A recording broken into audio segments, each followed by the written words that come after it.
Welcome to Gabe's Money Tips, where you'll discover insider secrets on how to save time, energy, and money when buying, selling, refinancing, renovating, and maintaining your home. This episode is brought to you by Gabriel Gandelman of LA Popular Financial Group, a trusted mortgage provider for California homebuyers. Now, here's your money tip.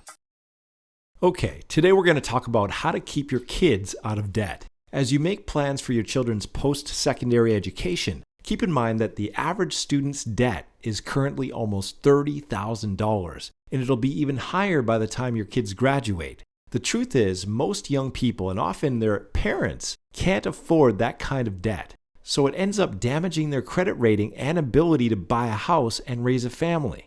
The best way to prevent such problems is to avoid massive student debt in the first place. Here are 5 tips to avoid student loan debt.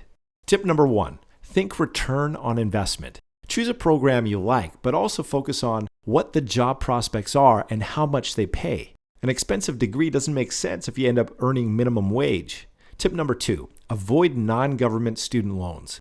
Even government loans can lead to major debt problems. But when you get into private loans, the interest rates are usually much higher and there's less repayment flexibility.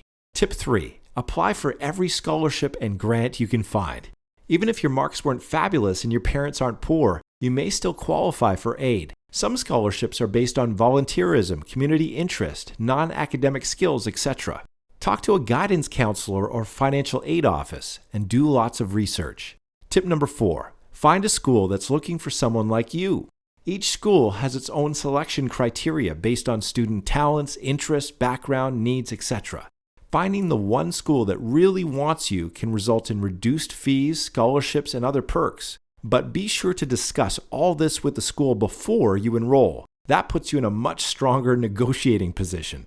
Tip number 5. Smart mortgage strategies. You can also use your mortgage to help fund education. You can free up money for your early retirement contribution by taking advantage of many mortgage lenders' skip a payment feature. Or when the time comes, you can do an equity takeout to cover tuition fees so you end up paying affordable mortgage rates instead of expensive consumer loan rates. Bottom line, make student loans your absolute last resort, even if that means working for a year before going to school or taking a part-time job while you're learning. For more information on how to use your home equity to fund your kids' education, call us today.